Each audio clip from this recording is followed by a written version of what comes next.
All right, welcome to the Manaverse Podcast. I am your host, Tom Traplin, and this is the podcast where we explore what it takes to build a successful, friendly local game store. If you like what you hear on today's episode, make sure you subscribe to the podcast on whatever fine platform you're listening on. And if you're listening to this on YouTube, hit the like and subscribe button. As always, you can find the notes and links mentioned in today's episode at manaversesaga.com. Now, normally I start off with an intro for my guest, but today I think I'm going to do things a little bit differently because this is going to be a slightly different conversation than we usually have on the podcast, but I think it's going to be a lot of fun. Today we have Daniel Vander Kooy. I'm pretty sure I pronounced your name correctly. Yeah, you got it. I know another Vander Kooy back in Ontario, actually. Ah, yes, we Dutch spread far and wide. Yeah, exactly. So But tell us a little bit about yourself. Who are you? What are we doing here? What's going on today? Yeah, so I'm a once and future game retailer located in Western New York. That's the side of the state without New York City. I most recently operated a local game store for a few years, and I currently help small businesses refine their core process and kind of codify their procedures. Prior to the game industry, I worked in quality assurance for business reporting and also international beverage production, distribution, and brokering. They're just as dry as you think they are. And I kind of got into the game industry, into at least specifically game retail, because I was doing a lot of business consulting. And when you're getting paid, when you're invoicing and getting paid every 30 days, every 60 days, sometimes you're not always the best with your money. I wasn't. And it's suddenly like, oh, yeah, I'd really like to have some consistent income here week to week. So I started working at a local game store, and the general manager moved away from the business and just kind of started assuming responsibilities till I was operating the place. So I'm pretty much a professional wet blanket. Almost every job that I've had for the past decade has involved understanding executive motivation and then bludgeoning them with facts until they reluctantly comply to changes that are usually good for the business. And because of that, it's a lot of, hey, here's this analysis report. Hey, let's dig into the numbers and actually see if what you're trying to do makes sense. And that's interesting, but it's not exactly, really riveting. Yeah, no, vital, but not thrilling. Yeah. It's funny because actually that reminds me of Porrick and Brenda from Night Watch Games. I remember when I did the interview with them, well, a while ago at this point, a couple of years ago, because I think it was middle of early pandemic days. But they talked a little bit about how he was the vision. He had this, dream and big goals, Yep. and she was like, she's the numbers person who had the realistic, nose to the ground understanding of what the reality of the situation was, and they balanced each other out, right? Right. You need that person who's like, I know you want to like go do all this crazy stuff and you want to do all these awesome things with your business, but like, you've only got so many dollars and cents. You got to make it happen in these restrictions, and let's keep you in the box or keep you on the rails at least. Yeah, exactly. It's I'm definitely more of that more of that numbers guy. I mean, also soft skills in there as well, just because like assessing executive misstep is great, but like then you have to implement a recovery plan, and then you need to communicate that strategy to everyone else, to make sure that you prevent it happening again in the future and all of that. And it's I obviously, running a game store, I had a vision for the store, mostly aesthetics and community focus. Everyone says community focus, but I mean, as a business strategy, focusing on what every step of the business, how that looks to the customer. But like, I'm not the head in the clouds, feely guy when it comes to getting stuff done. So Yeah, you still need to be able to communicate. Hey, things need to change, and you could come at it and say, hey, you're an idiot. You can't do it this way. Like you're gonna crash and burn if you keep going this way. Or you can be nice, and you can be like, hey, let's find a solution. Let's figure this out. Maybe we need to try something new. If you set your magic box prices at this, that's really cool. but you got to sell 40 at that price to make the same profit of selling 10 at this price. Like, that guy. Yeah. Yeah, and I think everybody needs somebody on their team, somebody that they know to give them at least somewhat of that perspective, because it's very Yeah. easy. And I think it's an entrepreneurial trait, and I think it's very common for people who, not just in like the game industry, but just business in general, that if you are the person who's the entrepreneur who's got this dream of doing your own thing, chances are you're a dreamer. You're out there thinking about all the possibilities, and like, we're notorious for the shiny object syndrome and just constantly being distracted by the new thing, right? Oh, You yeah. need someone to ground you a little bit. Yeah, and speaking of constant new things, the topic today is Hasbro and Wizards of the Coast and what the heck they're doing. Yeah. What is Wizards doing right now? What is going on? Yeah. So they are having a little bit of a shift in how they've operated traditionally. But it's not as drastic of a recent shift as most people see it as. They've had a brand blueprint that they've been working towards for 2-3 years at this point. And they've been very, very proactive about communicating that.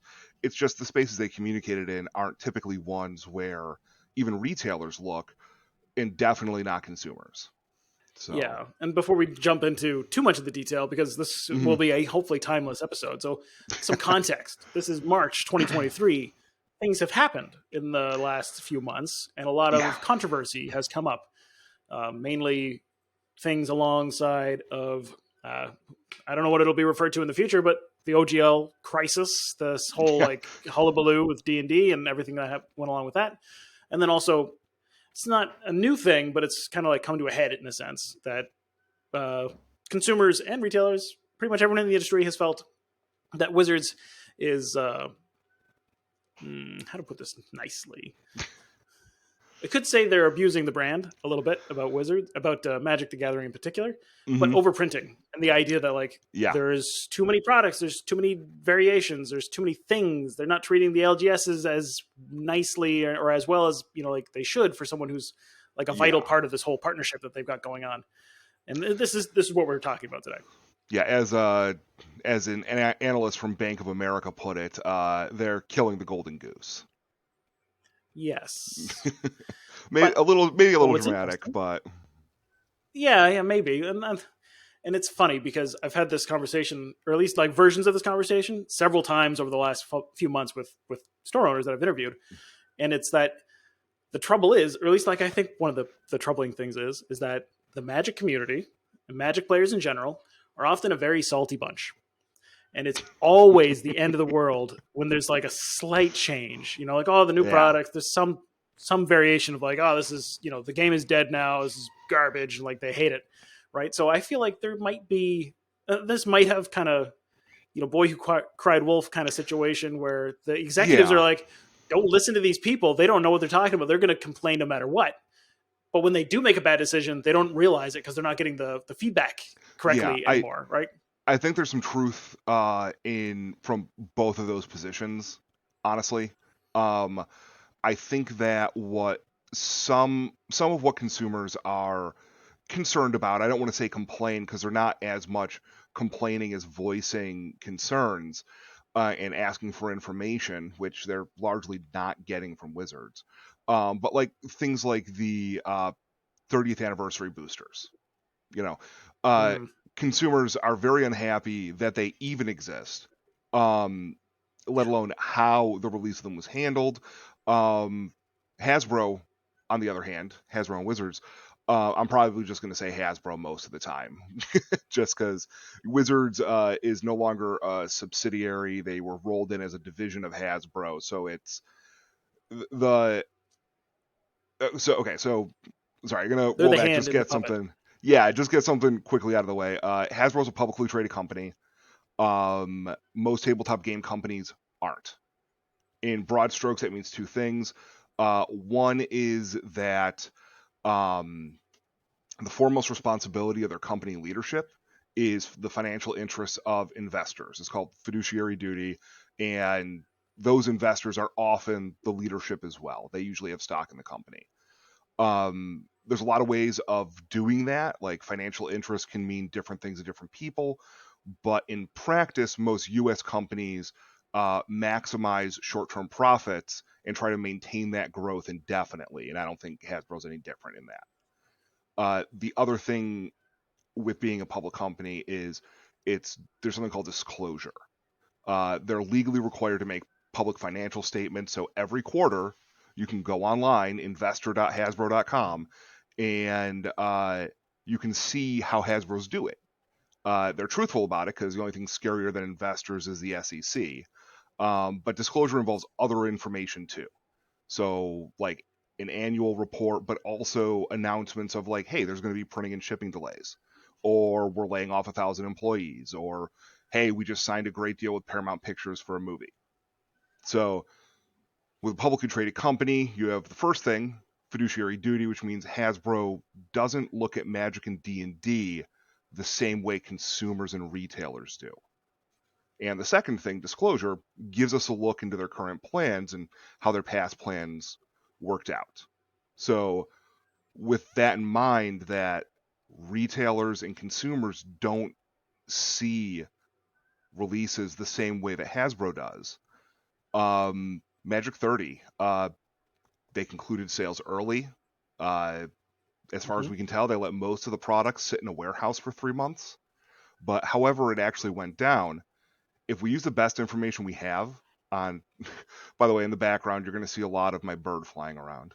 But if we use the best information we have, yeah, on how much product sold, do some napkin math with a generous production cost estimate, Hasbro made a couple $1 million in an hour-long sale on what could have been part of their advertising budget. That's what it comes down to. The 30th anniversary packs, they're used mostly for prize support at Magic 30 events, promotional product for media personalities, and WPN stores. So like, total cost of them was probably covered by the first 100 direct-to-consumer sales, and the rest was profit for shareholders. That is a slam dunk for Hasbro, and it doesn't matter what consumers think, what shows up on Reddit and YouTube, how many thousands of posts not understanding the reserve list promise are made on Facebook. At the end of the day, it was profitable marketing, and it's a tool they can still use for future promotion. And that's the disconnect you see between retailers and consumers. A lot of retailers, I don't necessarily a lot, but a lot as far as like loud voices on the internet saying, oh, I'm just going to hold on to this. I'm not even going to sell it to my customers. I'm just going to hold on to these packs for Magic 30 because I don't even want to deal with them. I don't even want to look at them. Versus Hasbro, where this was great. I think that really highlights that whole short-term thinking aspect of things. Is that, you look at the numbers on paper, seems fine. Everything was great. They made a lot of money. It was very easy, very quick. If you just run those account numbers, everything seems like it's fine. But I think that also highlights, and I mean, there's probably a major disconnect between, consumers and retailers. They don't see the whole picture, and they're active in their own thing. And, it's really easy to be the armchair quarterback and be like, oh, I'm sitting from my perspective. You clearly should have done all these things, but like, you don't have all the info. So like, we have to give a little bit of grace to Hasbro and say, well, you've probably got more information than any of us potentially have. Maybe you got something else that you're operating on. But I think the lack of maybe consideration of the long-term impact, it's really easy to look at dollars in sales, but it's really hard to measure damaged goodwill. Like if you look at, say, all the people who are complaining and saying like it feels bad, right? Like I felt like this was maybe an exploitive move, or this was just, I know they like to say that like not all Magic products are for every Magic player. Like some things, these are people who are the whales, right? These are for the money people who have, they want the gold-plated whatever, right? It's not for everybody, and that's okay. Yeah, listen, I'm a huge fan of Mark Rosewater, but he should have been taken off of any promotion for the game when he said that not everything's for you. That's because when a consumer hears maybe this product isn't for you, what they hear in truth is this game isn't for you. And yeah, that's just terrible. Like with Magic 30, Yeah. I I I don't even know how many, like Wizards is never going to know how many customers saw this and went, yeah, I'm not buying sealed product anymore. I'm exclusively going to be buying on the secondary market because I Yeah. don't have to buy sealed product if I'm not playing in an event. So why would I? Yeah. They pretty much in the past year have transitioned from buying large amounts of sealed product, treating the game as much as an investment as something to play, to not really doing that at all. You know, and Yeah. Yeah. And that I'm sure hurts. it's a non-zero and a non-insubstantial a number of players. Portions of the playing population have saw that event, specifically Magic 30. Everything else like continues to keep happening, right? But that one thing, that one incident, basically turned a non-insignificant portion of the population off of continuing to play the game, at least for like a certain amount of time. Right. Magic players are also notorious for being like, I'm done with this, I'm out of the game, selling everything, and then like Yeah. 3 years later being like, I'm back, come on in, Yeah, let's that do it was again. yeah, and I mean that was me. I took a 14-year break from the game. And it was over me not understanding the reserved list promise. I sold everything in like 2013. After basically I stopped collecting when From the Vault Relics was printed, and sold everything in 2013 and like just got back in. Uh, uh, Again, as an example of like, you know what, I'm done. No, no. That I'm still on the hook. I was just drooling the whole time instead of buying. So the impact remains to be seen. Like Yeah. realistically, we're probably gonna be dealing with this for years to come, Yep. assuming it doesn't crash and burn continue like going forward, right? Like assuming Hasbro does not continue to drive this into the ground to the point where like they make some sort of a fatal mistake. I think right now it's just choppy waters. Like they'll come through, they'll figure it out. And like I think the OGL is probably a good example of that as well. Is that like, Yeah. hey, we're gonna go in this direction, and then the feedback and the response was so harsh that they were like, whoa, we burn. We're not going in the right way. We need to actually pull back on this pretty Yeah. quickly and change course, Hmm. which Yeah. rarely So happens. there's a great quote, relatively recent quote. I think probably between when you and I first like talked and now, from Kyle Brink, the executive producer of D&D. I think his current take on things is fantastic. He said, changing the OGL didn't give us as much as it would have cost everybody, so therefore it's dumb. This is a terrible mistake, and the first thing you do when you're in a hole is stop digging. And I think Yeah, that dig up, really, stupid. really encompasses what happened there. Give people a quick rundown on what happened. Yeah. Like explain what the OGL is. Like let's give a Yeah, little bit of absolutely. backstory on that. So the OGL, Open Game License, is it's a licensing agreement, that's not direct one-to-one. Like you're not negotiating with Wizards, hey, this is what I'm going to be producing. It's as long as you follow the rules that are printed in it, you're able to use their content. It's a licensing agreement.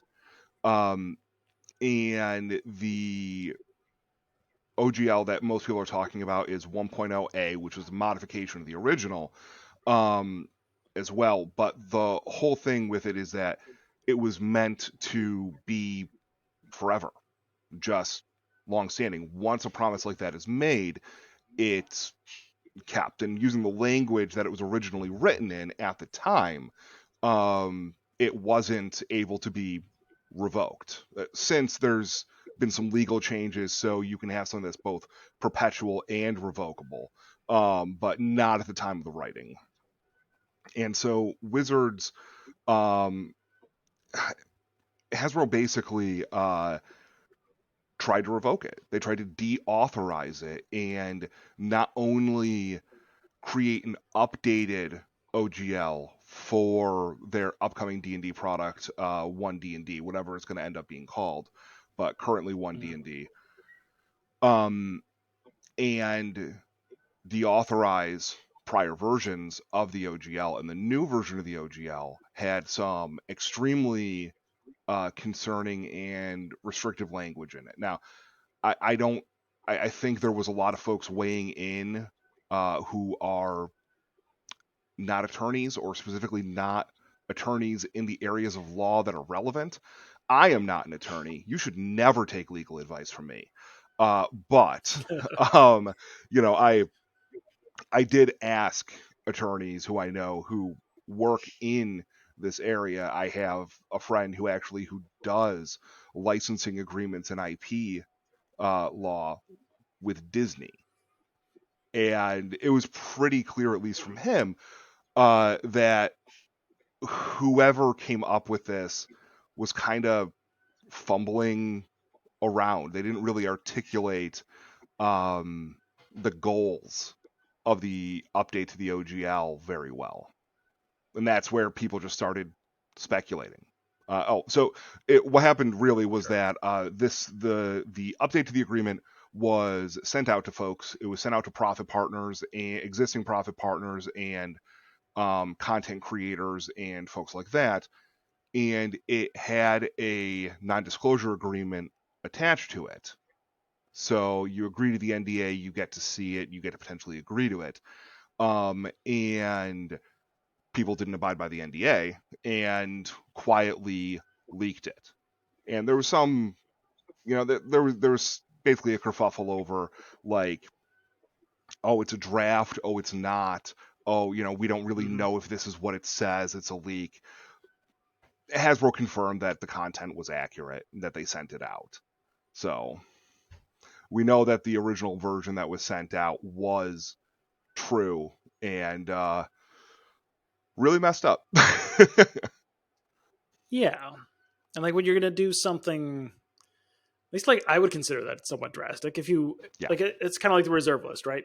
The same sort of thing that years ago there was this established promise that this was going to be the way things were going to be in perpetuity. As long as this company was around, we're going to treat this, this section of things with respect, right? And this is going to be the agreement. So already I'm like, seeking to change that feels, again, part of that short-term thinking of like, well, we see an opportunity. How much is this going to cost us in terms of goodwill? Like how much is people going to get outraged versus how many millions of dollars are sitting on the table by making modifications to this thing and maybe capitalizing on something that they chose not to back in the past, and kind of like weighing those two things. And, they just see the dollars and potential on the table and they go, yeah, let's go for it. So I think on one hand, Hasbro knew that there would be some issues taken with this. The presence of an NDA before an agreement rather than with an agreement is pretty clear to me. I've only in a couple cases been told, hey, before you come to the table at all, I need an NDA. And those are usually for business dealings I actually don't want to be involved with. It's not a good sign. No, it's not. I mean, in my case, I deal with, companies that are below the $40 million gross revenue benchmark. So that's obviously like, I'm going to have opinions one way or the other, but like Hasbro and Wizards of the Coast are way above my pay grade. But with the companies I've dealt with, almost every single time, the reason why there's an NDA before discussing is because they're not doing something correctly, or they are specifically trying to create a power imbalance and leverage that. But the other thing is, like, I don't think Hasbro realized what sections were going to upset people. Like the whole royalty thing seemed to catch them entirely off guard. Kyle Brink has said that it caught them entirely off guard because they didn't think that, a huge percentage of royalties that they were basically Wizards and Hasbro was like, hey, if you make over a certain amount of income, on, you know, OGL products, you have to pay a huge royalty chunk. And most companies weren't impacted by that, of course, but everyone kind of lost it at that because it's the United States. We're all temporarily embarrassed millionaires. Everyone thinks Yeah, that of their course. tiny indie product is eventually going to be the next D&D. I mean, I hope they all are, but like reality is most people who were upset by this weren't actually going to be subjected to it. But like there was a disconnect there between what Hasbro was trying to do and what they actually presented in the document. And so eventually there was enough backlash that they really, really, I think, overcompensated in the other direction. OGL 1.0A is remaining intact now. And Wizards of the Coast released their system reference document as under Creative Commons, which blows my mind. I think someone just didn't quite understand exactly how far Creative Commons extends and what it's going to let people do, but you know, I'll take it. I'll take the win on that. Yeah, Yeah. yeah. I think it's better than the alternative, or better than the direction that they were going, at least. Yeah. And it's really, to me, it's somewhat enheartening, I guess, that they took the feedback and listened to Yeah. it. And actually, was like, oh, okay, we were wrong, right? We're going in the wrong direction. We need to change course. Because Yeah. I again, mean, like you said, Hasbro is a gigantic organization at this point. For yes. them to pivot is very difficult. Yeah, absolutely. Especially development time. So with Wizards of the Coast, as a division releasing content faster and faster, not just with Magic, but also with D&D, they are less nimble. They're less able to pivot because their timetables are much narrower. Um, D&D still has a pretty long lead time on products, and they're still only releasing, like, they really do work on products one at a time. Like, they have a slate of, you know, we're going to release this book, then this book, then this book. But they're not working on book 2 before book 1 is largely done. Whereas with Magic, they have like they previously, at least, I don't know how they're doing it now with an advanced schedule, but they had a 3-year Mhm. development cycle. So there was always crossover on product development. Yeah. But like with D&D, I think one of the things that was a message they really picked up were the cancellations of D&D Beyond subscriptions. I don't think it really hurt Hasbro's bottom line at all. Um, No. but like if people stuck to the boycott, it would be, you know, between like $1.5 and $2 million a year in revenue, which sucks. But isn't going to break their bank. But if what's reported is accurate, that over 40,000 subscribers canceled in a matter of weeks, that's a pretty drastic message. Yeah, maybe had, like you said, the boycott continued, if they decided that they were just going to stay the course, maybe it could have gotten worse. Maybe the trend would have just continued in that direction. That would have been a problem for them long term. But as it stands, like, yeah, that's, that sounds like that's a lot of money, but Yeah. for a $1 billion company, that's no big deal. Or a multi-billion-dollar company, it's no Yeah. big deal. Like, I think it was a collective pressure. You know, I mean, they had legal threats from competing companies, boycotts from the community, mainstream media coverage. I mean, Yeah. I don't understand how this like couldn't have caught the attention of executives or even the board of directors. So, also there's, depending on how much the situation degraded, um, it would be drastic consequences here. But like, there is the possibility of things like a shareholder derivative lawsuit for saying, hey, you're mismanaging this brand and it's costing us money. Or even a no confidence vote by the board of directors for the executive board saying, hey, you really are killing the golden goose here. Stop it. And so inevitably, whether it was Hasbro, Wizards of the Coast, or specifically the D&D team, someone backed down on the changes to the OGL, and I think has made a good faith effort to settle the issue. Kyle Brink, I think, is a good corporate soldier who's kind of thrown himself onto the OGL grenade to save the rest of the squad here. It's hard to watch considering that grenade was thrown by an officer and it's the rank and file who are suffering the consequences. But he's made a lot of just additional promises, and hopefully he keeps to them. But like, one of the promises is that 1D&D will also have a Creative Commons SRD, and that previous editions of D&D are also going to get SRDs released under Creative Commons, which is huge for creators, especially a lot of the smaller creators who were really, really shaken up by the possibility that their games were in jeopardy. Because like a lot of games that people don't even think about are attached to the OGL. So like for example, like Fate, for example, the Fudge system was turned into Fate using the OGL license. Not so the OGL. I personally think the OGL has always been a bad deal, and very few creators have needed it. If the law was only about logic and the law wasn't also about the power of money.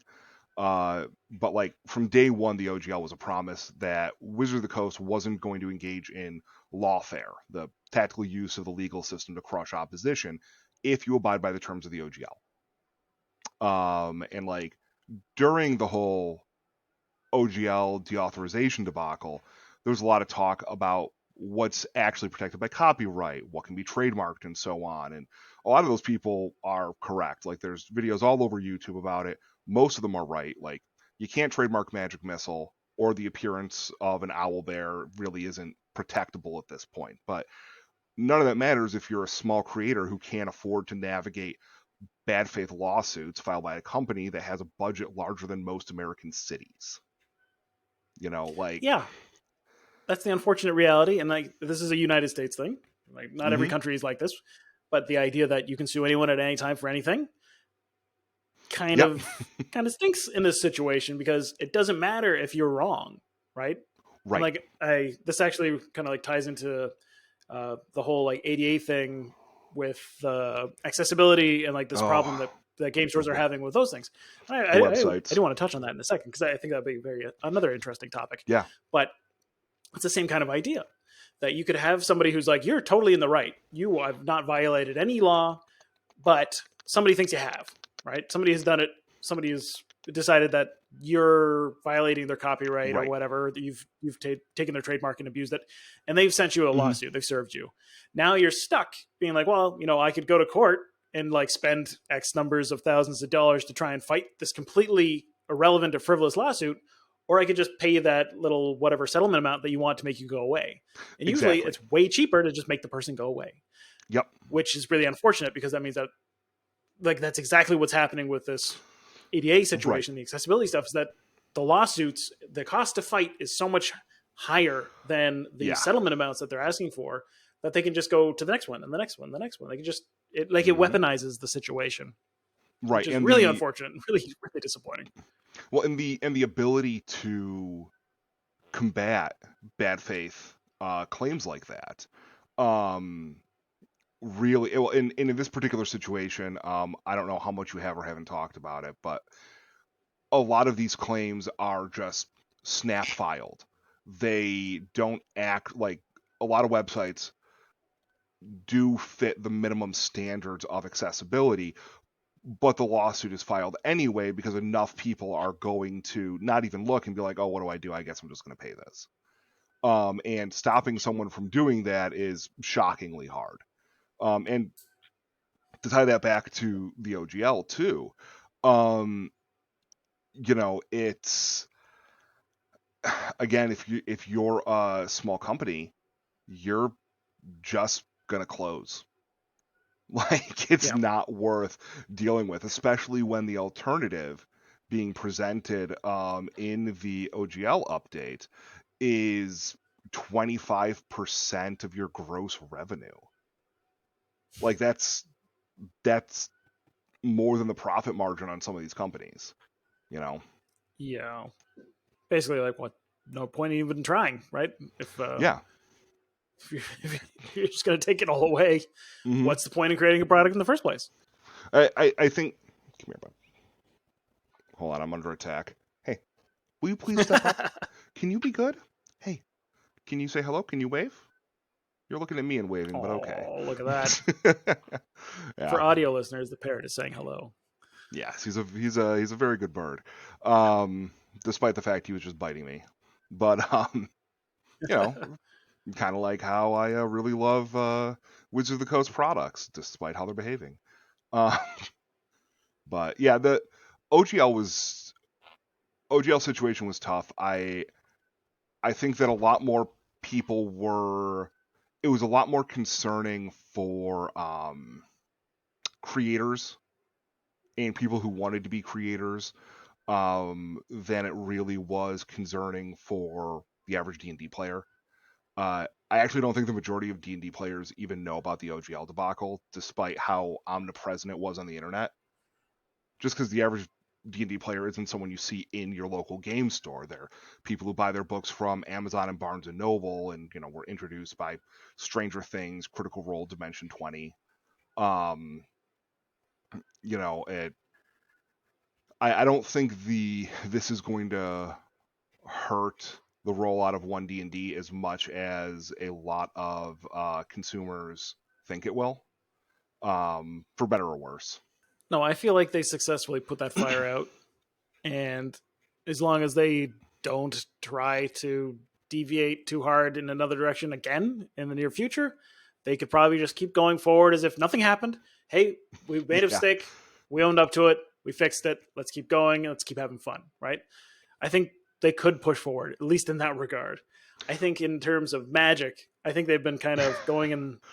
I think they've yeah, been whipping that horse for so many years at this point that it's like, I don't know if there is an easier. It's a much longer yeah. process for them to fix Magic, I think. I think so. Well, especially since Hasbro hasn't been. Hasbro leadership for Hasbro and Wizards of the Coast, specifically former head of Wizards and current head of Hasbro, Chris Cox, and then current head of Wizards of the Coast, Cynthia Williams. They keep making almost these almost unhinged comments, like the reason why Wizards profit Q3 and Q4 was down is because customers are too price sensitive. That was from Chris Cox, or both Chris Cox and Cynthia Williams. Um, just really focusing on that. No, we're not overprinting. There's nothing in our data that shows that we're overprinting, which is absurd. I don't know how anyone looks at the past 2 years in detail and can say that they aren't overprinting. But That's been a very interesting point for me. yeah, Curiosity. It was like, how do you are you yeah. are Well, you being I like, you're can just see putting the some of blinders on it. and you're like, I'm like, what's Yeah, going so on? I can see some of it. For example, I don't think Hasbro looks at overall card growth like we do. Um, like retailers and consumers live in the secondary market, so that's what they look at. Like, 2021, for example, had about 1,800 new cards added to Magic, which was the largest number of new cards in any year of the game's history to that date. 2022 saw 2,400 cards added to the game. So like that's out of like 25,000 unique named cards. So in Yeah. 2022, we saw over 10% content growth for a game that's been in print for 30 years in 1 year. And that doesn't even take into account card variants. So like extended art, borderless, showcase, artist series. Exactly. Like in the latest set, Phyrexia All Will Be One, one card, Elish Norn, Mother of Machines, has 10 different printings. 10 different archive numbers. Like, so in 2021, there were almost 50,000 card variations up until that point. Not released in 2021, but like overall. And there were over 10,000 card variations added in 2022. So 20% growth. Like, I don't see how that isn't overprinting. Yeah, how's that not notable? Yeah, well, and I don't know how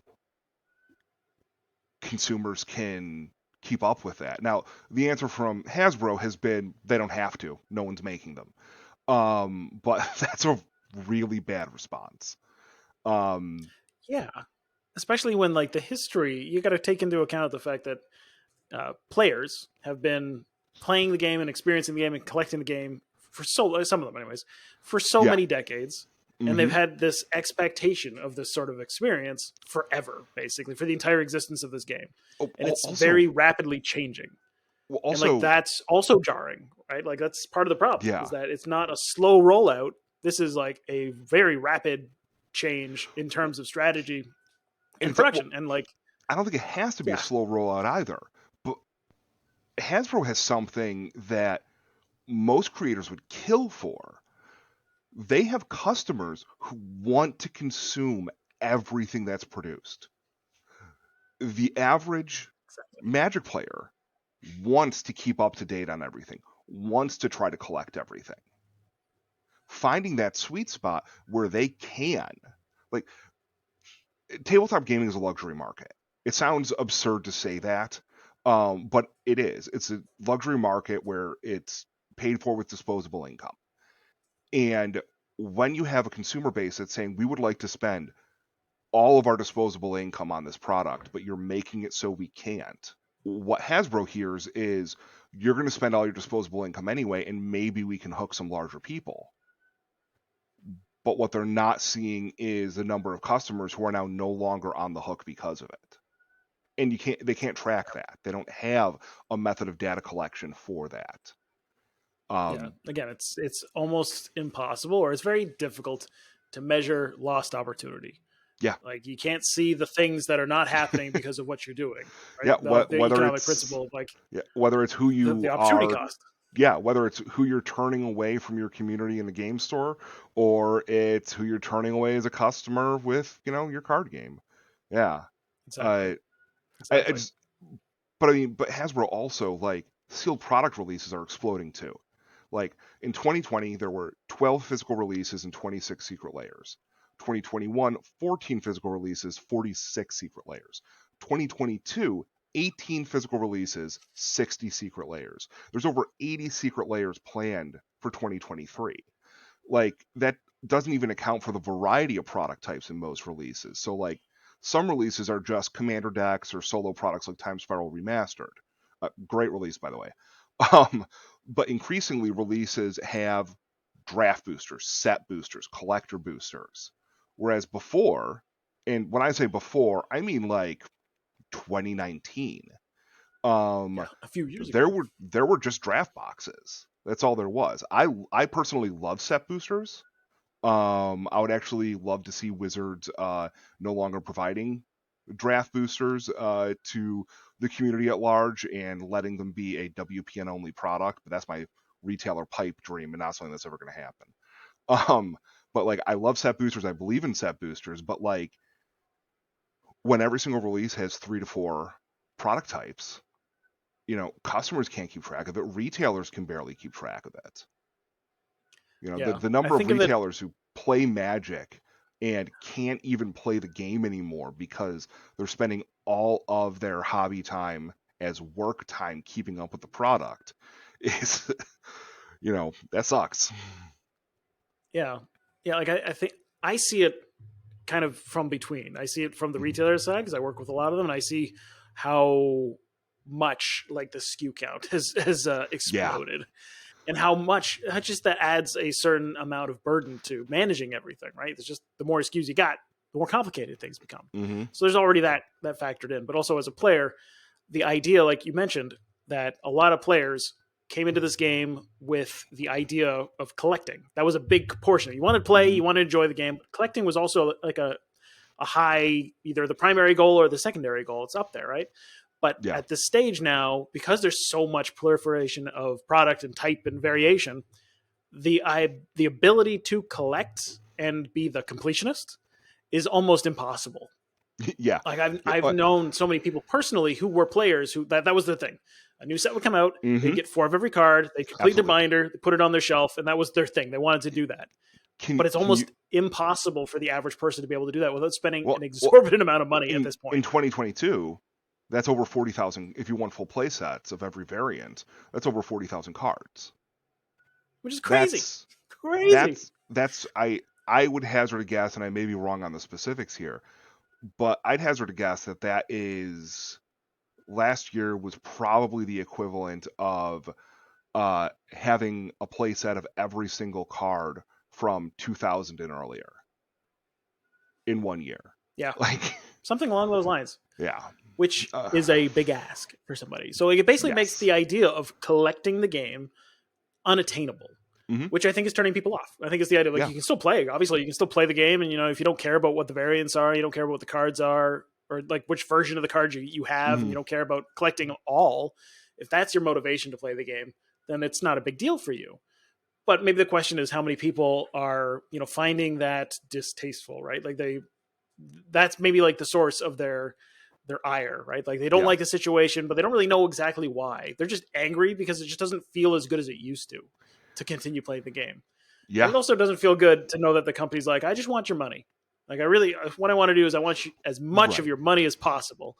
Well, and whether or not you enjoy it during the process is optional. Well, and that's the horrible part about it too is like 2021 and 2022, I think actually saw some of the best content that Magic has ever had. Like they're good sets and really cool mechanics, fantastic art, being produced in this crunched schedule, and everyone's missing it because they can't keep up.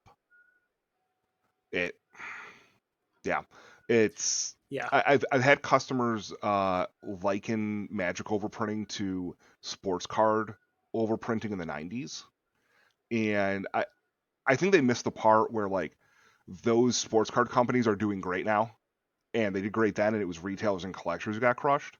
But I think there's a lot of similarities in things like non-hobbyists entering the market to make a quick buck on investment rather than players, as well as higher price offerings, back to the 30th anniversary boosters, pricing out these core collectors, and when you price out your core collectors, you see a drop in your sealed product sales. Also like in the 90s, the whole crash was about like, they didn't really know what was a limited printing and what was printed demand, but we do know now, when a Magic release comes out, like it can be a little hard to follow sometimes, but like retailers know how many printings that a set's going to get, like roughly when collector boosters are going to be available, when they aren't, things like that. But even printed demand products are printed in much higher volume than they used to be, and limited printings, So yeah, I think it's a bad situation, but I think it's one that they're intentionally creating. That's what I haven't rambled about, the blueprint. So Hasbro's business strategy for the past few years has been their brand blueprint, or just the blueprint. And last year we got Blueprint 2.0, probably thanks to Altifox, to activist investor, kind of putting pressure on them. But like a few years ago, that was an exciting time. Yeah, that was interesting. That was definitely interesting.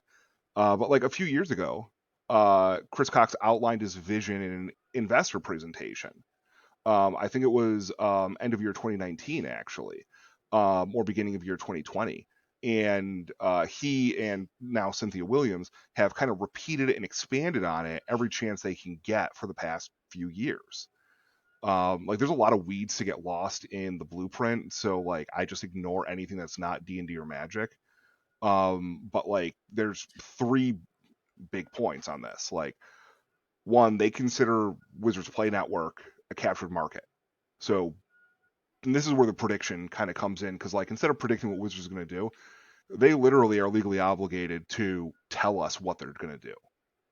And you can just go look on their website and see. And so like the hobby channel is going to continue as usual. Any planned growth is going to happen in direct and mass market sales channels in that order of investment priority. So, you know, big box stores, Walmart and Target, online sellers like Amazon, direct to consumer sales like Secret Layers, and then digital releases like with Arena. For Magic at least. So like we're going to see more Arena formats and promotions, more Secret Layer drops, more Amazon pre-sales. For D&D, that means more D&D Beyond releases, that virtual tabletop they've been talking about, and more direct from Hasbro physical digital bundles and exclusives like we saw with Dragonlance Shadow of the Dragon Queen, the alt cover book, and bundled with the Warriors of Krynn board game. We're going to see more of that. That's their plan. Whereas WPN stores are kind of, I don't want to say fending for themselves because we're not seeing a reduction in support, but it's not going to be growing by design and explicitly. So, second point, brands are more powerful than other marketing, and at least according to Wizards and honestly, American corporations at the moment. But with Magic becoming a $1 billion brand, they think they can take it even higher and turn other brands into the success story that Magic is.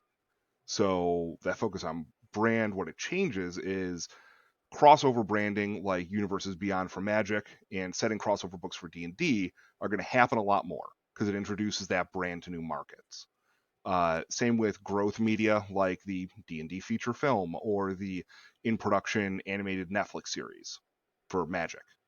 And like, so monetization can be as high as a brand is popular in theory. So we are going to see more higher price offerings, and potentially official versions of high quality third party products like the D&D books and packages from Beetle and Grimm.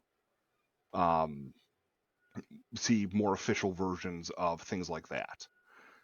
So we're going to see more things like $250 booster packs. We're kind of already seeing it with the Lord of the Rings Magic set, and I personally wonder how much of that is licensing passed on down the chain, and how much is Wizards treating it like it's a one-time release. They're not going to do it again. It's a high-priced offering, so they're just going to double the cost on what they usually charge. See how much you can make. That's yeah. You got to test the ceiling, right? Yeah, and the third part of the blueprint is the idea that a lean company is a profitable company. That 1,000-employee layoff a couple months ago, that was a planned and disclosed part of Hasbro reducing their run rate by cutting staff, and they're going to do it more every single year. They plan to grow their operating profit by 50% over the next 3 years. Their goal is $1 billion operating cash flow annually, and to grow their operating profit margin from 16% to 20% in 4 years. That's very aggressive and also doesn't leave a lot of room for messing up. And they've shown that that kind of growth is possible. 2021, Wizards of the Coast net revenue increased 42%, operating profit increased 30%. But where I'm worried for them is maintaining it, because in 2022, their net revenue increased 3% and their operating profit decreased 2%. That's not their business strategy working. You know, like if that was part of their blueprint, planning for a lack of growth like that, yeah, they'd all be out the door already. And they're not. Yes. So, which means that they've identified something's not working and hopefully are going to change it. But I think they're kind of stuck on Blueprint 2.0. That's interesting. again, enlightening as to why things are the way they are and the direction that they're going. Yeah. It's actually really interesting that the numbers, like the idea of like, okay, here's the plan, here's the strategy, here's where we're going, it's going to work, and this is what our predictions are going to be financially, projections, all that stuff. And then like, hey, reality's giving us a big hard slap right now. Yeah. Well, and they blame Q3 and Q4, like, the Q4 Hasbro sat on a lot of inventory. They didn't move as much sealed magic product as they thought they were going to, which I think is the trickle down of consumers buying less as well as margin shrinking at retailers. So retailers order less, distributors order less because they're sick of sitting on product themselves. Because that's another optics thing that consumers and retailers don't really see the same way that Hasbro does. We see products sitting at our local game stores or sitting at our distributors and are like, oh man, this is so bad. But Hasbro is like, we printed to capacity and sold most of it. It's already out the door. The money's already in their bank account when it's sitting at stores and distributors. They don't care. Yeah. But because of that, people who got sick of holding the bag really ordered less, and it tanked their Q4. So, Chris Cox saying that customers are too price sensitive isn't necessarily the case. It's retailers are sick of being squeezed. Distributors are sick of being left holding the bag, especially on products where, like, there's no tail on Magic product anymore, really. Not on most of it. Like, it used to be, you could order, if you could afford to, you could order a year's supply of your Magic set at pre-release and at release. And if you have the cash, just sit on it and let it sell throughout the year as you keep raising your box price the further away from release it gets. That's not really the case anymore. I mean, just look at sets that released a year ago. The Innistrad Crimson Vow and Midnight Hunt. Like, those box prices aren't climbing. Not really. Not like they would have in 2018, 2019. So, like, no one wants to be holding this product. They want to, like most other non-Magic TCGs, they want to get it in, sell it early, and maybe hold on to some or have a way to get some more when the price actually does go up. But you're not going to see a product wall of every set unless that's the store's value proposition, which can be a really good value proposition if you have market dominance in TCGs. But if you're just like in my area, 1 million residents with 19 game stores, no store can hold on a product like that. Having a deflationary environment where the products are gradually losing value or projected to lose value, even like the thought that they might lose value, makes you want to like get them and get gone, right? You don't want to sit on these things. Whereas before, for years, it was always like, with the reserve list or vintage cards or anything like that, or sealed product in general, the expectation was that these are just going to continue to rise in value. Maybe hopefully steadily, not crazy, right? But like they're going to go, right. They're going to stop being printed, and there's still going to be demand for them, and people are still going to want boxes of Ravnica or whatever the case happens to be. They will want those in the future, and the value is just going to keep rising. So if you hang on to them, it's not a loss necessarily for the store, but it puts you in a really weird spot if they're going down. Yeah. And then the other thing was that the information gap, like this delay. Yeah. And like this was, I talked about this a long time ago with the supply chain, because back during, mid 2020, like pandemic was kind of going, it was throwing everything off the that was a off wild the hook. ride.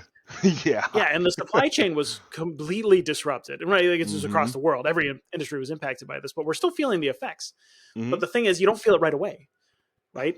Right. There's like, there's a slight delay down the chain. The shipping containers slightly delayed, but you're not, as the store, you're not going to feel that for maybe 6 to 12 months later. Like it's the impacts have this timeline delay, and it's like a whip through the system. That at the beginning it starts off small, and you're like, the disruption gets bigger and bigger the farther away you are, until like you're sitting here trying to like figure something out to have product to sell, and it's just you can't get it anywhere because it's until the delay you're is so problematic. Yeah, until you're standing in your store suddenly, frantically reading freightwaves.com. Like, when are they going to get the Yeah. containers? Like, Yeah, and yeah. you're thinking like, okay, well, what can I sell? Like, what can I shift into? Like, I can't Yeah, sell this am I, product anymore because I just can't get it. Do I yeah, need I to like can't fill sell my this shelves with product. something else? Yeah, like I'm never going to get this release on time. So I need to plan accordingly and not run pre-release events for it. Versus also, when does this Kickstarter plan on fulfilling? I know it's a slam dunk Kickstarter, but like if I'm not going to get it for another 2 years after they project that they're going to have it because they can't start manufacturing yet, like, yeah, Yeah, then you're like, oh, it's do a I even lot to put the have money into it? to worry about. Yeah, because you could invest potentially a lot of cash into something that you think will be great, and it could be great. But like, what happens Yeah. if the company folds or something, and they just like, well, we tried, and we just Or burned all of our capital waiting for manufacturing to kick in? Like, that's a possibility, yeah, and that's or they terrifying, run, right? Like, or business runs on Frosthaven, certainty. where they either ran out of product to ship or just forgot some game stores. And like, release comes and goes, the hot period is done with and folks are just now getting their, literal ton of board game. Yeah, It's and that is also um a result of pandemic conditions still having an effect after the fact. yeah, Yeah, it's yeah. It's still happening. Like, it's only been, maybe like you could say maybe it's been 12 months since it's yeah. really kind of gone back to semi-normal, situation. Yeah, for But like container prices that and things, yeah. impact, like, we're still feeling it. We're going to feel it for at least another couple of Well, years so in different ways and in different areas of the economy. we saw it with the convention boom as well as the number of products that ended up getting released. There was also a delay in that production where everyone wanted to play catch up with it. Where so like, you have all these companies who haven't been able to produce. Their cash flow cycle has been disrupted and they need to play catch up. And so now there's also a rush to market for all of these products that is causing a whole new logjam. Yeah, good times, great Yeah. times. Well, Yeah, it's yeah, yeah, just bring it back to Hasbro. It's like I it's just interesting to me to see what pressures seem to have worked, what didn't. Like so for example, like Hasbro didn't really seem to care about what Bank of America thought. Like the Bank of America basically downgraded their rating for Wizards of the Coast, and the reason why they care is they're a major lender for Hasbro to the tune of like $1 billion in 2019 and an agreement for extended credit loans on an ongoing basis. Like they have a huge interest in the health of Hasbro. Um, and like Hasbro just brushed it off. Versus then you have Altifox, who owned at the time like 2.5% of Hasbro, which is like a lot for a company Hasbro size. It's actually yeah, kind of absurd. Where the board of directors seemed to kind of brush off their demands, and their demands were, in my opinion, pretty absurd, like pretty yeah, brazen, like disregard the blueprint business strategy, replace the chairman of the board, add two outsiders to the board, spin off Wizards of the Coast into a whole separate company. None of these are things that like a board of directors with stock in the company is going to have an interest in. And it didn't go well for yeah. They them, were all very drastic positions and recommendations. but I think it shook up the investor situation because what really came to light is that for a lot of people who like retailers have known for a while that Wizards is kind of Hasbro's cash cow. But even a lot of customers don't know, investors didn't really know, especially Hasbro investors in particular. But like Hasbro's over 1,500 brands. Two brands, Magic and D&D, were over 60% of their profit in 2022. That's huge. Um, Hmm.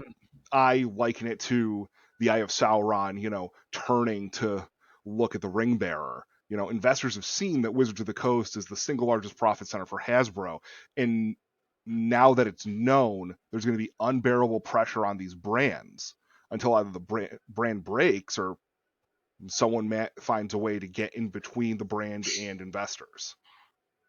And I think that's a lot of the pressure that we're seeing on monetization. The whole D&D is an under-monetized brand. Is this investor pressure because of the revelations that AltaFox made? Yeah, it's an interesting take. That they're leaning on those two to make up for any shortcomings in other areas of the business, which is an unfortunate reality that plays itself out in all sorts of situations. You're like, oh, you're the workhorse, so therefore you're going to have to carry so much more of this burden just so we can keep going. I mean, it's a lot. Well, and that's the thing. Like, I don't think AltaFox's claims were unreasonable, just their demands. Again, disclosure.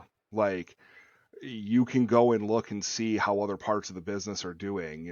There's currently 3 sectors of Hasbro, and one is Wizards of the Coast, and it outperforms the other 2 easily.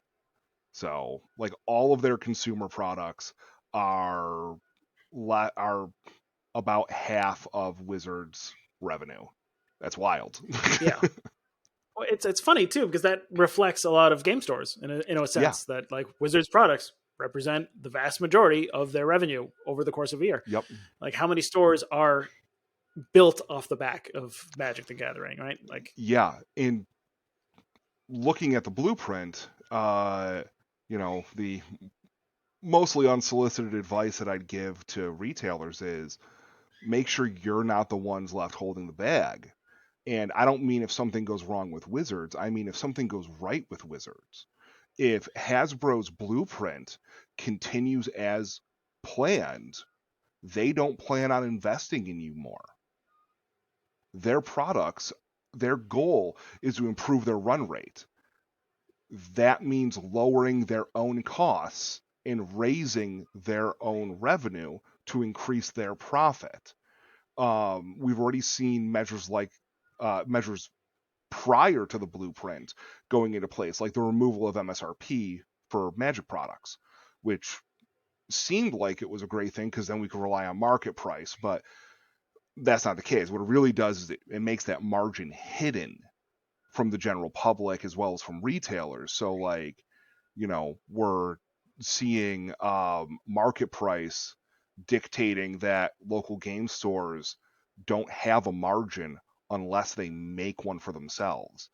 And you can easily have the majority of your revenue as a game store coming from those 2 massive brands, D&D and Magic. But how much of that is actually your profit? I think stores that rely on sealed product, in particular, sealed product sales, in most cases are in a lot of trouble if they keep doing that, unless they have some part of that tied to their UVP. Unless they can dominate their market by offering those things, unless they have top of mind of all of their TCG customers in the area, and everyone is going to them and they're selling by volume and by margin. I don't think that's going to be sustainable going forward with what Hasbro has said they plan to do. A game store can't get a cut of a virtual tabletop, nor should they. But just practically, they really can't. So that's a customer base that Wizards and Hasbro are growing. That's local game stores, the average local game store. Exactly. Yeah, I remember there was a similar discussion back when Arena became more common and became a thing. Was that like, well, you've got this, like, to an extent, I guess Magic Online way back in the day when they first launched that was probably the same sort of thing of like, well, you're just going to cannibalize my business by having like my customers move their purchases. Speaking online, of luxury right? goods, buying direct. Yeah. But that's a thing it's still something that they're pushing. Mm-hmm. And Arena has, like, I've talked to retailers that have seen the effect that arenas had on like standard, for example. Like just I'm like sorry, I've never heard of that format. I've never seen it in a store. What's standard? Exactly, it's gone. It doesn't really exist anymore Yeah. because it's easier and cheaper for people to play that version of the game online from the comfort of their own home, and to get games whenever they want and get it like immediately, Yeah. because it's it's so, I mean, like there's so many players now that you can just queue up and get started, and you can do it. You can make that happen. Hasbro did a great thing with Spell Table too. To give them some credit, releasing Spell Table during the pandemic was fantastic, and in my experience, it pulled a lot of players out of Arena and back to Paper Magic. Again, not a lot of ways that a store can capitalize on that. During the pandemic, it was easier because you could just be like, hey, we're gonna plug it into EventLink. Let me give you a companion code, and you can run this on Spell Table. But not so much anymore. And behaviors are changing, right? People are not isolating, and they're not stuck in their house, so they don't have to figure out a technological solution to be able to go play. They can just go to the store if they want to do that, or play with their friends at their house now. It's not quite the lockdown anymore. Yeah, at least not at the moment. But it puts stores at an interesting and potentially unfortunate place where they're kind of caught in the middle, and they're sort of seen by Wizards and Hasbro as maybe like I don't know. I feel like they're getting a lot of lip service in the sense that, hey, we really we want you to succeed. We want you to make sure that your business thrives while we're thriving and everything's great. And we're all going to be partners in this whole explosion of the hobby renaissance and all this. But I don't know if that's actually the reality. I feel like they're kind of being left behind or being squeezed between economic conditions being crap for a lot of people, generally speaking. And then the people who are providing their product are also competing against them. That's another thing. Like, it's, I really hate the fact that, retailers are having to compete against the manufacturer of the product in the same market. It's not just Hasbro. It's like everyone. No, it's not uncommon anymore. We see it all the time. I mean, people complain about Hasbro, but have you heard of Asmodee? It's tough out there with that sort of direct competition. But I still hate to see it, especially when the business plan of the company is to move more in that direction. And also, Hasbro's motivations aren't like, they don't think this is hurting local game stores. So that's the problem in my eyes, is that they don't see how expanding those areas instead of trying to expand local game stores is actually hurting local game stores. Wizards doesn't really, I don't think Wizards looks as closely at Amazon sales as even retailers do. Amazon prices however they want. Like, everyone thinks that Wizards is setting the price and all of that, but they're just providing the assets to Amazon to use on the website, and Amazon is setting those prices. Also, Amazon gets way less boxes than local game stores do. It's the WPN network blows Amazon out of the water. Amazon just looks like it has a lot because we're looking at a single source rather than the aggregate of game stores. But sure. I don't think Wizards is even looking at those prices as something that's hurting their sealed product sales through WPN. But it definitely has an impact because it changes how retailers order. Yeah, it changes how consumers behave as well, right? I think I've probably seen somebody post in the Facebook groups for the retailers that there's always a complaint or somebody saying, hey, I'm so sick and tired of people being like, can you price match Amazon? Yeah, the boxes are for this price and you're selling them for 20% or 10% more. And this is like a constant experience for retailers, to the point where I'm so done with this. I'm so tired of Amazon doesn't have my rent, doesn't have to, they're not providing a play space for you, and having that conversation of explaining what kind of value you are providing as the retailer, as the game store, to your community, and every single day, or at least it feels like every single day, is exhausting. Well, and the hard answer for retailers is to either move away from those products like you would any other product. It doesn't matter that Magic and D&D are massive. If you aren't making it work, if you're basically paying to carry that brand and you can move away from it to another brand, do it. Like, one of the things with the current resolution of the whole OGL situation is we're about to see D&D with a Creative Commons SRD for D&D. We're about to see Wizards being Dungeons and Dragons being the official brand, but they're just a brand on equal level as any other content creator. Kobold Press and Mage Hand Press books have just as much validity as Wizards of the Coast books in a post Creative Commons environment. They're going to have to compete with those now. And with D&D, as unfortunate as to say, because the developers are largely fantastic folks and they work really hard at their product. The strategy for the past few years seems to have been leaning on that brand identity rather than creating products that are actually competitive in the market. I mean, look at Old School Essentials and the adventures that they release, which are not for 5th edition D&D. But look at the quality of those versus anything that's been released in the past couple of years, for D&D, and it's no contest. And if you're a game store and your D&D community is looking for more, and you can start bringing in products from other creators that have a better margin, do it. Drop official D&D.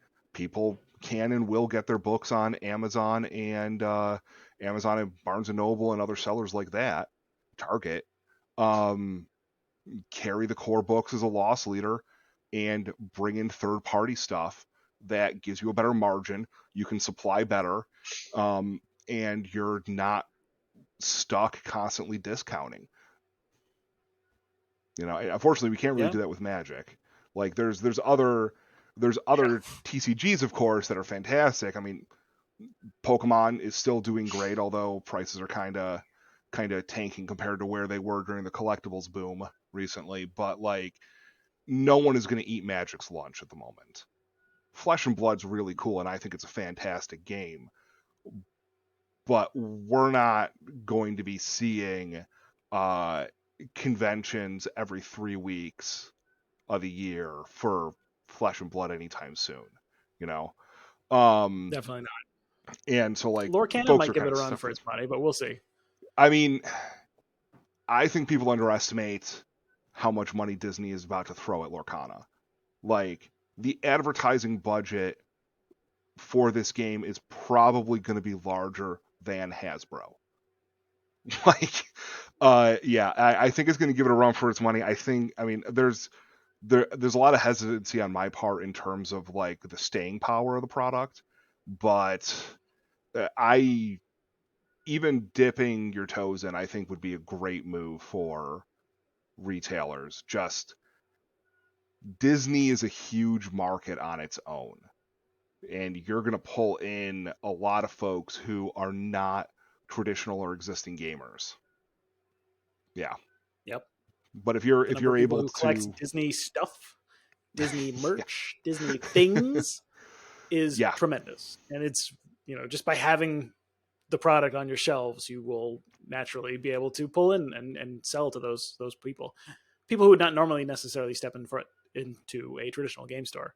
Yeah, absolutely. I think a big part of it will be spreading the word. Like, I don't know how this is going to play out. This is completely speculation because we have very little information on the game at this point. Like, we know little bits about it, but we don't really know about the core gameplay elements or anything like that just yet.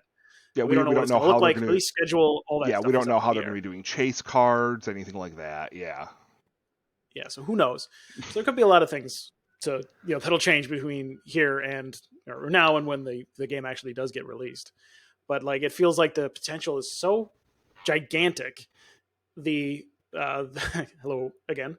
The difference will be the stores that spread the word and really do market the fact that they have this and they're supporting it and they're making this thing part of what they're doing, versus the stores that just sort of like, well, we got it in, right? And like, it depends. A lot of it will depend on the marketing, because Disney's going to put their effort into it. But if people don't know that you have it, right, they'll go to Target, Right. like they'll go to Walmart, because I'm guaranteed they'll be in those stores, right? Like they'll go to those big box stores first, or they'll go to Amazon or wherever. I think we're going to see. They will go to you if they know you have it. Yeah, I think we're going to see a big box push for it more than other similar products. But I actually don't think that's going to hurt local game stores in this case. To me, it matters a lot more that it is going from what is largely a mass market offering to a hobby channel marketing, versus a hobby channel marketing moving into mass market. You're not losing. Game stores aren't losing market share they already have. They're gaining market share from a larger community. But yeah, Wizards of the Coast and Hasbro have been a staple for game stores for 30 years. Wizards has been has been owned by Hasbro for 20 plus years at this point, but like, it's been a core to the local game store experience. And I just don't think retailers should feel beholden to that. And I think focusing on those is dangerous for stability. I mean, even just the cash flow difficulties of being in a post-pandemic world with TCGs, where no company seems to care at all about the other's release schedule. You just have releases on top of releases on top of releases. So like, you're going from ordering for one company that that you're going to be stocking for 3 months, to ordering, to 4 companies. Just, yeah, it's a lot to manage. Let's hope you have. Not to mention allocation and having to manage multiple distributors and all kinds of stuff to try and just get the amount of product that you need to sell. Yes, it's very complicated. But I think that's a really interesting point. The idea that I don't know if game stores as we imagine them, as we think of them, the idea of what they are, would exist without Wizards and Magic and D&D. Like, if those just didn't exist, I don't think there would be there wouldn't be the concept of a local game store, because I don't think there'd be anything to tie it in. Like, they are almost foundational to the idea, right?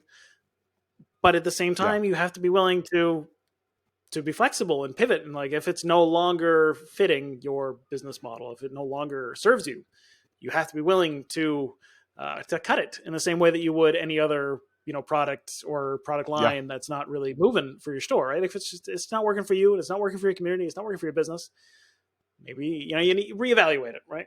I don't think it makes sense to eliminate it entirely. Like you said, carry D&D products as a loss leader. Don't necessarily go super deep on it, but support the rest of the ecosystem that does support your business. But use that as the basis, maybe. Also, there's a certain freedom in saying, hey, yes, I'm going to carry Magic the Gathering, but I'm not going to do singles. Or I'm going to carry Magic the Gathering, but I'm going to carry whatever amount will sell at the minimum margin I can accept for my store. Profitability is margin and velocity combined. So like, if you're selling things super fast and high volume, then your margin can be a lot lower. But like, we're not really seeing that long term with Magic. I mean, All Will Be One kind of was a nice shot in the arm. No one can get their hands on draft boxes at the moment, for example. Like, so that maybe I'm a little premature on that, but the quality of the sets still really matters. That's a thing that every retailer has experienced at some point in the past.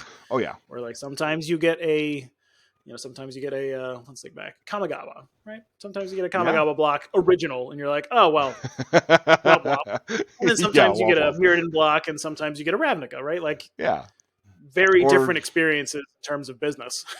Yeah, well, but I mean, that kind of leans in on the secondary value of the cards, which Wizards I don't think looks at as definitely actually not even think just Wizards does not look at as heavily in their design process as retailers do, and Hasbro I don't think looks at it all, except for their direct to consumer sales. But like the value of singles in boxes and reprints determines their long-term value. Like look at Yeah. Crimson Vow versus Midnight Hunt, two back-to-back products.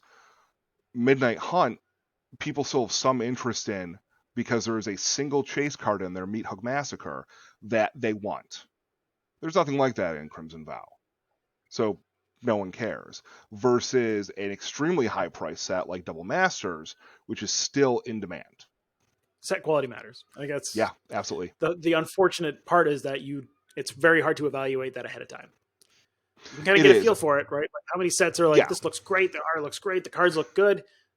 But at Yeah. the same time, you're like, maybe it just doesn't quite take off, or it just Well, you know, if you could predict what the metagame was going to be like, you know, ahead of time, everybody would be winning tournaments all the time, right? Well, also changing conditions as well. So it used to be that spoiler season, you know, where they show us all the neat stuff that's going to be coming in the next set. Spoiler season would happen, and we'd have lead time for the set. The purpose of spoiler season, according to Wizards representatives, the purpose of spoiler season is so retailers can be informed about the product before, at least this is how they time it. The goal is for retailers to be informed about the product before distributor order cutoff happens. Now, that's not the purpose of spoiler season, but that's the purpose of the timing of it. But now releases are so close together, even in the slightly loosened schedule for 2023, releases are still so close together that, you know, we're having situations where the spoiler season for the upcoming product, for the next product, is happening the week of the release of the current product. And so you have hype generation for the next thing before the current thing is even out. And like how that's not a huge red flag, I don't understand. But retailers now, I think that's like, where the consumers are getting that feeling of like, I'm not being considered here. Like you're yeah, not even giving me a chance to care about the thing that you've just put so much time into and effort. Like you're just shooting them out, hoping that I pick them up, and it feels like it's just an afterthought, right? Like people right. will buy it, I don't even care. But You having know, we only a don't even have to couple of try anymore. days, having only a couple of days to lock in your product order with only a little bit of information on what reprints they're gonna be, what new mechanics are gonna be in there, and making that, you know, subject matter expert decision of this is going to be a high value card, so this is a product that we should really look at and try to focus on and purchase. Can't do that as much now because we just don't have as long of a lead time for that spoiler season, those spoilers. Just again, the conditions are changing, so it's making being able to make informed decisions more guesswork, less legwork. Where does this leave game stores? Where are So we? What is this? What is their situation? so it leaves game stores in a position where it's basically ride the wave or get off the surfboard. If you can find a way to position yourself to carry these releases profitably, you're going to see a windfall. Just like Hasbro, frankly, has seen up until the end of 2022. And if Hasbro is able to make some changes, we're going to see that again in 2023 and on. I don't think Hasbro's in as bad a position as people think they are, but I think they're in a differently bad position. And for like the whole getting off the surfboard element to it, if you can make your store less reliant on brands that are not going to invest in you further, that's just going to make you stronger. It's going to make you more resilient to change. It you're not tied to someone else as strongly if they start to sink. And that's a benefit to everyone. Any parting words of advice? I think this is a pretty good, we've gone for 90 minutes. This is a pretty good length of time for this conversation. I warned you, I'll talk as long as you let me. I'm happy to have a long conversation, and this is a fun chat, but I want to respect people's time and be like, okay, we can do this again later. We're going to have another one. We just keep going, right? Yeah. We always tie this into another episode. But do you have any parting words of advice for store owners who are thinking like, oh man, the sky is falling. What do I do? In the 5 minutes a month you have for your personal time, maybe give up that too and take a look at what Hasbro's actual plan is and make your business decisions based on it. Most companies in the game industry are not publicly traded. We don't have that look into their business. We do for Hasbro, which is a huge chunk of the industry. And being informed about what that is, what they're doing, what they plan to do, can really help you make better decisions and not be caught by surprise when they do things like suddenly raise prices on products for no reason that we can tell. Because somewhere in their disclosures, they probably have that information that they're going to do it by X date. And if you have that information ahead of time, you're going to be better off. Yeah, not being surprised is probably a good way to operate if you can. And at least with Hasbro, that information is out there. You just got to go find it. Yeah.